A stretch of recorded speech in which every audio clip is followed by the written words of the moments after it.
Assalamualaikum warahmatullahi wabarakatuh. Alhamdulillahirabbil alamin. Allahumma sholli ala sayyidina Muhammad wa ala ali sayyidina Muhammad. Teman berbuka yang disayangi oleh Allah di mana saja berada. Mungkin sekarang sedang berkumpul bersama keluarga atau yang sedang sendirian sembari menunggu waktu berbuka. Seperti biasa, kita akan bincang-bincang santai tapi insya Allah penuh dengan ilmu yang bisa kita amalkan nantinya. Bersama saya sudah ada yang menemani saya, ya, seorang ustadz, mudirnya Rumah Quran Muad Al-Mukri Palembang, Ustadz Lukiansyah. Assalamualaikum Ustadz. Waalaikumsalam warahmatullahi wabarakatuh. Bagaimana kabarnya? Alhamdulillah, luar biasa. Bulan Ramadan, bulan penuh berkah, bulan penuh ampunan. Masya Allah. Ini tambah beda lagi biasanya. Apa kabar? Alhamdulillah, luar biasa. Allahu Akbar. Spesial hari ini kita akan ngomongin tentang yang dirindukan oleh umat, ya, yang diinginkan oleh umat terutama bulan Ramadan ini, yakni kesejahteraan. Kita tahu bagaimana di bulan Ramadan, setiap bulan Ramadan pasti harga-harga bahan pokok, ya, di pasar itu selalu naik. Bahkan nanti menjelang Lebaran pasti naik lagi. Nah, ini kan tentu menjadi beban, ya, bagi kaum muslimin, bagi rakyat terutama, ya. Bagi beban, mereka harus memenuhi kebutuhan-kebutuhannya, apalagi Ramadan itu mau tidak mau harus dipenuhi. Apalagi anak sudah puasa, pengen ini, pengen itu, mau nggak mau harus dikabulkan. Sementara finansial terbatas. Nah, mengenai fakta seperti ini, bagaimana menurut pendapat Ustaz? Baik ya, teman berbuka yang dimuliakan Allah Subhanahu wa Ta'ala. Alhamdulillah, seperti yang disampaikan oleh Kak Oksa tadi, bulan Ramadan ini bulan dimana kaum muslimin terutama, Iya. ini menjalankan ibadah puasa. Dan tidak menutup kemungkinan orang-orang non-muslim pun ikut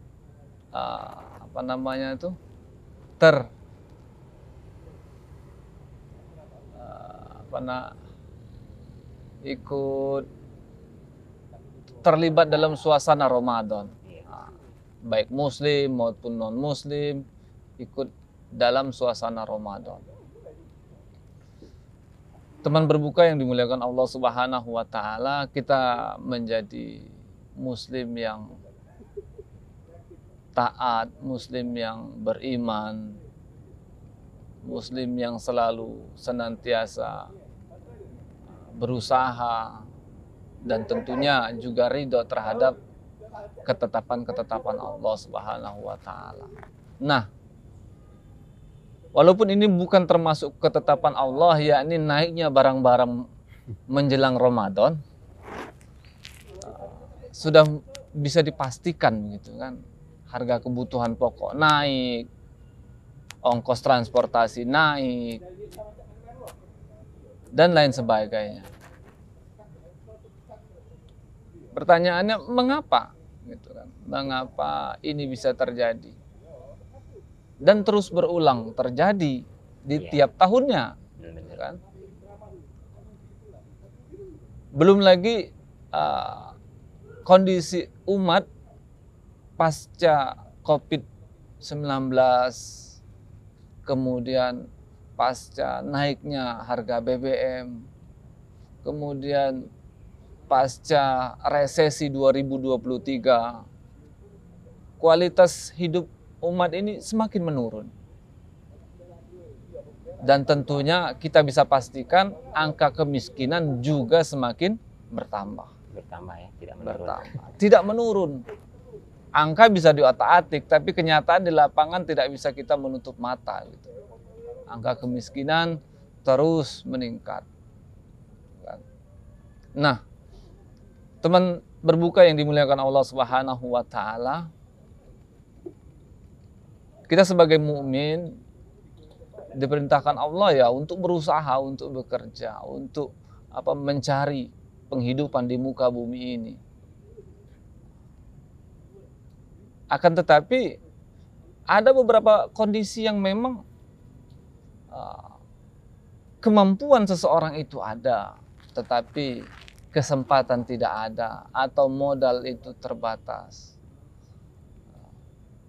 atau malah dia memang tidak mempunyai kemampuan dan tidak mempunyai kesempatan. Nah, kondisi-kondisi yang seperti ini wajib bagi penguasa itu untuk memberikan perhatian khusus bagaimana menyelesaikan permasalahan-permasalahan yang ada di tengah-tengah kaum muslimin.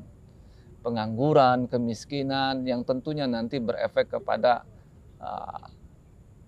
kualitas keluarga, kualitas pendidikan, dan angka kriminal. Baik seperti itu. Iya, ya, insya Allah. Jadi seperti itu ya. Jadi bagaimana kemiskinan di negeri kita ini begitu mengkhawatirkan. Padahal katanya Indonesia ini negeri yang kaya raya. Dari dulu kita kenal Indonesia itu negeri yang kaya raya. Bahkan cita-cita untuk sejahtera itu kan sudah sejak lama. Bahkan dikutip dalam pembukaan Undang-Undang Dasar gitu kan, bahwa salah satu cita-cita itu adalah bagaimana mewujudkan kesejahteraan. Dan kesejahteraan itu terus diupayakan. Bahkan ada partai yang menamai dirinya dengan ada kata sejahtera. Bahkan seluruh partai ketika kampanye itu mengkampanyekan pilih kami biar sejahtera dan seterusnya, ya, baik caleg hingga calon presiden. Nah, tapi faktanya Ustadz, kesejahteraan yang dicita-citakan itu seperti api jauh dari panggang. Nah, menurut Ustadz, kenapa? Padahal sudah diupayakan, tapi kok masih jauh dari kata sejahtera itu. Baik ya. Jadi kita ini tidak ada yang tidak menginginkan kesejahteraan. Manusia dimanapun menginginkan kesejahteraan. Tetapi antara keinginan dengan usaha yang dilakukan, apakah itu sudah selaras? Yang diinginkan adalah kesejahteraan, yang dilakukan apakah sudah sesuai dengan orang-orang atau leluhur kita yang telah mendapati kesejahteraan. Contohnya adalah Rasulullah dan para sahabat dan para khulafaur rasyidin. Nah, kita tentunya bertanya, adil itu seperti apa? Sejahtera itu seperti apa? Kalau yang dinamakan adil itu 1:1, atau berat sama ditimbang, begitu kan?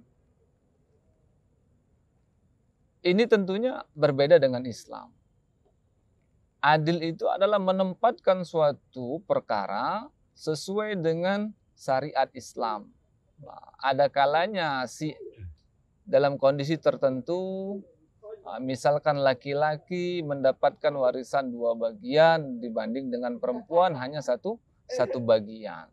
Saksi seorang laki-laki dibandingkan saksi perempuan berbanding 2. 1 orang laki-laki sebanding dengan 2 orang perempuan. Itu adil dalam posisi Islam. Artinya menempatkan sesuatu pada tataran sesuai dengan syariat Islam. Yang berikutnya sejahtera adalah di mana seseorang itu mampu untuk memenuhi kebutuhan mendasarnya. Kebutuhan mendasarnya, yakni sandang, pangan, papan, kemudian pendidikan, kesehatan, dan juga keamanan. Ini mesti terwujud dalam masyarakat kalau ingin mencapai yang namanya kesejahteraan. Akan tetapi kesejahteraan itu seperti apa mewujudkannya?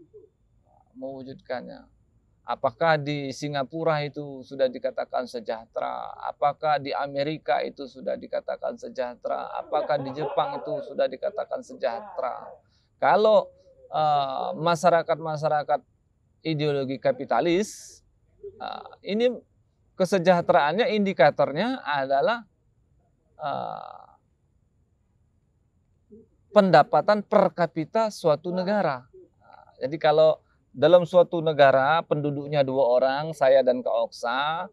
Kak Oksa pendapatannya 200 juta, saya misalkan 10 juta, dibagi 2 menjadi 105 juta. Nah, seolah-olah itu besar. Nah, masyarakat ekonomi kapitalisme ini menghitung atau menilai suatu masyarakat dikatakan sejahtera kalau pendapatan per kapitanya telah tinggi. Dan menganggap bahwasanya kalau masyarakat itu miskin kalau pendapatannya per harinya itu $2. $2 itu 30.000. Berarti kalau 1 bulan itu sekitar 900.000. Itu orang dikatakan masyarakat yang miskin, 900.000. Nah, parahnya Indonesia mengambil standar yang dikatakan masyarakat miskin itu yakni $1. Artinya setengah dari standar WHO.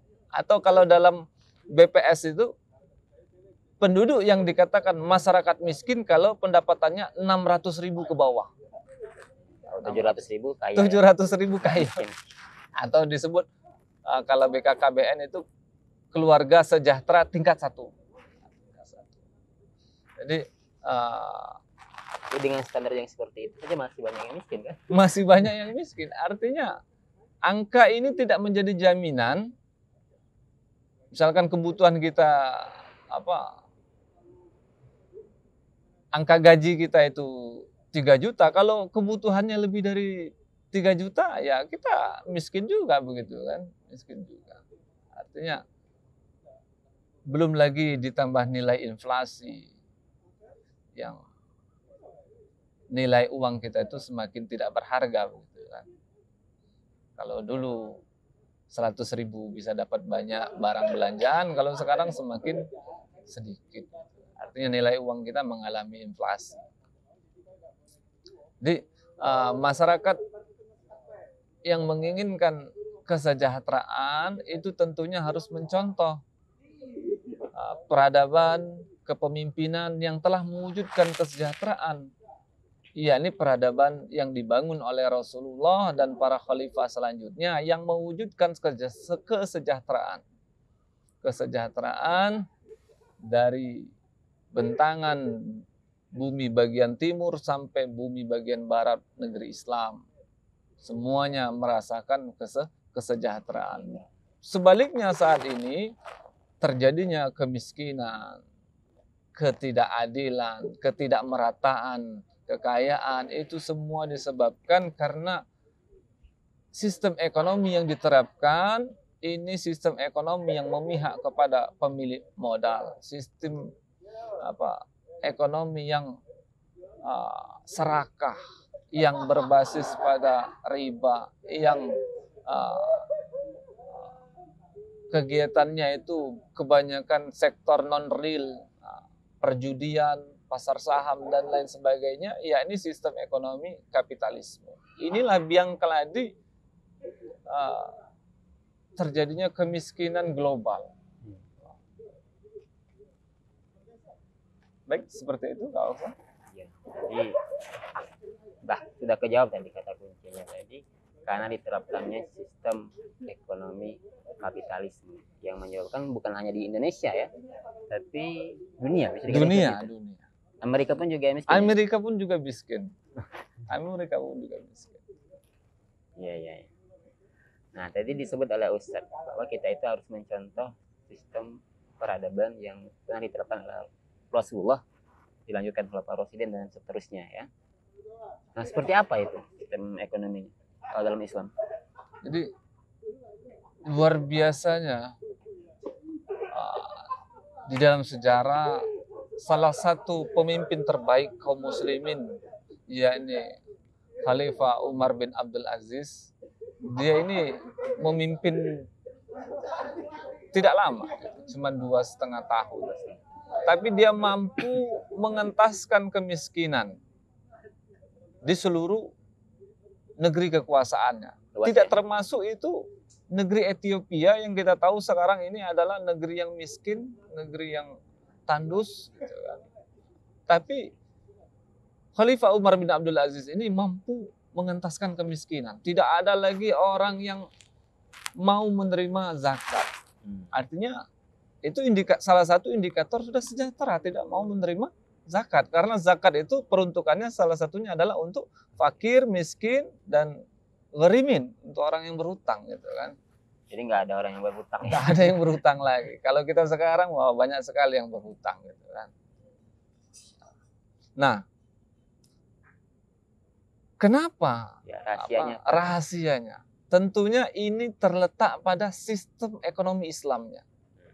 Terletak pada sistem ekonomi Islam yang lahir dari akidah yang benar, yakni akidah Islam yang bersumber dari Al-Quran dan sunnahnya Rasulullah SAW. Allah Subhanahu wa Ta'ala berfirman, "Kaila yakuna dulatan baina aghniya'im minkum." Supaya harta itu tidak hanya beredar di kalangan orang kaya kamu saja. Artinya apa? Di dalam Islam,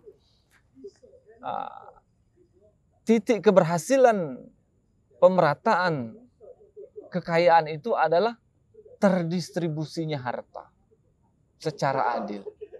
Terdistribusinya harta secara adil. Yakni apa? Kalau di dalam kapitalisme, kepemilikan itu diserahkan kepada mekanisme modal. Siapa yang punya milik modal besar, dia yang memiliki sumber daya. Nah, kalau di dalam Islam, kepemilikan ini ditetapkan oleh syariat. Ada yang namanya kepemilikan umum, ada yang namanya kepemilikan pribadi, ada kepemilikan negara. Nah, kepemilikan umum ini tidak bisa dimiliki oleh individu. Apa saja contohnya? Hutan, laut, tambang, itu kan yang jumlah depositnya begitu besar, itu milik umum, tidak boleh dimiliki oleh individu atau swasta, apalagi asing gitu kan. Nah, sekarang ini dikuasai oleh asing dan asing. Ya tentu saja menyebabkan tidak adanya pemasukan negara gitu kan. Sudah kekayaan sumber daya alam kita dikuasai pemilik modal gitu. Kemudian kepemilikan individu seperti kepemilikan atas rumah, mobil, barang-barang yang sifatnya itu dibolehkan syariat, maka itu dibolehkan individu untuk memilikinya dengan cara-cara yang halal, dengan cara-cara yang halal. Berikutnya adalah kepemilikan negara. Kepemilikan negara ini kepemilikan yang bukan milik umum dan juga milik pribadi, tapi selain itu, misalkan gedung yang dikuasai oleh negara, gitu kan, dan lain sebagainya. Nah, dari kepemilikan ini kita bisa mengambil kesimpulan bahwasanya ketika kepemilikan umum ini dikelola oleh negara dan hasilnya itu dikembalikan kepada rakyat dalam bentuk pelayanan tadi, kesehatan, pendidikan, keamanan, dan lain sebagainya, tentunya akan menghasilkan kesejahteraan yang luar biasa. Jadi distribusinya yang sangat mempengaruhi dari sistem ekonomi Islam. Kemudian sistem pengembangan hartanya dengan cara-cara yang halal, gitu kan. Bisa dengan melalui jual beli, ijarah, dan akad-akad yang lain yang itu dibenarkan oleh syariat. Sedangkan akad-akad pengembangan harta yang batil seperti judi, riba, dan lain sebagainya ini tentunya tidak akan diberikan ruang oleh sistem ekonomi Islam. Gitu kan. Nah, ini beberapa sekelumit kemuliaan ekonomi Islam yang akan mampu memberikan kesejahteraan bagi umat sedunia ini. Ketika ekonomi ini diatur sesuai dengan syariat, harta itu terdistribusi, tidak hanya mengumpul pada para pemilik modal saja, tapi tersebar. Harta tidak boleh ditumpuk ditumpuk dalam bentuk misalkan deposito dan lain sebagainya. Harta itu harus bergerak gitu, harus berputar. Minimal harta itu harus dikeluarkan zakatnya. Supaya apa? Supaya harta yang ada di kita itu hisapnya memudahkan kita, harta yang bermanfaat. Begitu kan? Jadi begitu lengkap ya Islam mengatur, termasuk mengatur tentang ekonomi, tentang cara bagaimana mensejahterakan rakyat. Berarti ekonomi Islam itu bukan hanya tentang bank syariah kalau sekarang ya. Sekarang kan dikatakan kita sudah punya ekonomi Islam nih, dengan buktinya dengan didirikannya banyak bank syariah. Bukannya itu. Nah, itu jadi secara makro dan secara mikro, artinya ya kita harus bedakan antara ilmu ekonomi dengan sistem ekonomi. Artinya kalau ilmu ekonomi ini bisa diterapkan sebenarnya oleh orang kafir pun bisa diterapkan, atau ilmu ekonomi kapitalisme bisa juga kita terapkan dalam kehidupan kita. Misalkan manajemen bisnisnya, pengembangan usahanya, ilmu-ilmu yang sifatnya umum ini bisa kita adopsi, bisa kita serap gitu. Bisa kita serap. Orang kafir pun juga seperti itu. Bisa nggak dia melakukan akad ijaroh gitu? Bisa saja gitu. Bisa saja. Nah, tapi secara makro, secara sistem ekonomi, misalkan bisa tak kita terhindar dari sistem ribawi ini? Tidak bisa. Kenapa? Karena sistem ini diterapkan untuk seluruh manusia. Kita menghindar pun masih terkena gitu kan. Kena tubuhnya kata Rasul ya. Sudah menghindar-hindar gitu masih terkena. Jadi ya adapun mohon maaf bank-bank yang syariah sekarang ini perlu dikoreksi lagi perjuangannya menuju transaksi yang benar-benar syariah gitu kan. Ya, Masya Allah. Jadi teman berbuka, bisa saya simpulkan ya dari tadi banyak sekali penjelasan bahwa masalah utama kemiskinan di dunia ini adalah diterapkannya sistem ekonomi kapitalis. Dan kalau ingin merasakan kesejahteraan, ya ikutilah sistem yang dicontohkan oleh Rasulullah dan dilanjutkan oleh para sahabat. Ya, hingga tadi dicontohkan bagaimana di masanya Umar bin Abdul Aziz itu kesejahteraan benar-benar terjadi sampai tidak ada yang bisa mendapatkan zakat, dalam artian tidak ada yang mau mendapatkan zakat karena merasa sudah mampu, tidak ada lagi yang miskin dan seterusnya. Nah, tentu kan itu butuh yang namanya sistem ekonomi. Tentu nggak cukup hanya sistem ekonomi saja, pasti butuh juga yang namanya negaranya juga ya. Negaranya juga harus menerapkan Islam. Karena ini kan butuh negara. Betul sekali. Jadi satu-satunya institusi yang bisa menerapkan syariat Islam, terutama di sini adalah ekonomi Islam, itu hanya institusi yang diwariskan oleh Rasulullah, yang dinubuahkan oleh Rasulullah, yaitu Khilafah Rasyidah. Khilafah Rasyidah inilah yang mampu menerapkan syariat Islam secara kafah, baik di dalam negeri maupun di luar negeri, mendakwahkannya dan juga mengemban jihad ke seluruh alam. Insya Allah, teman berbuka semua, kita di sini hadir merindukan kembalinya kebangkitan Islam, terus bersama berjuang, berdakwah kepada keluarga kita, kepada sahabat kita, hingga akhirnya keinginan mengembalikan khilafah ini menjadi keinginan umat, sehingga Allah ridho untuk memberikan pertolongannya kepada kita, dan akhirnya dengan izin Allah tegaklah khilafah yang dijanjikan. Insya Allah, amin. Amin ya rabbal alamin. Ya, jadi tadi sudah closing statement ya dari pernyataannya tadi. Jadi kita semua teman berbuka harus berjuang, ya, tidak boleh berdiam diri, harus memperjuangkan tadi warisan Rasulullah yang namanya khilafah tadi. Karena dengan khilafah itulah akan diterapkan sistem ekonomi Islam, dan sistem ekonomi Islam itu akan mensejahterakan kita insya Allah. Dan bukan itu motivasi utamanya, tapi kita ingin mencari ridho daripada Allah Subhanahu wa taala. Baik Ustadz, jazakallahu khair atas Afwan. waktunya, atas ilmunya telah berbagi ke kita semua. Baik teman berbuka, mungkin itu dari kami. Mohon maaf kalau ada kata-kata yang salah. Kami ucapkan selamat berbuka puasa dan tetap semangat, tetap istiqomah sampai akhir Ramadan insya Allah. Baik, terima kasih. Wassalamualaikum warahmatullahi wabarakatuh. Waalaikumsalam warahmatullahi wabarakatuh.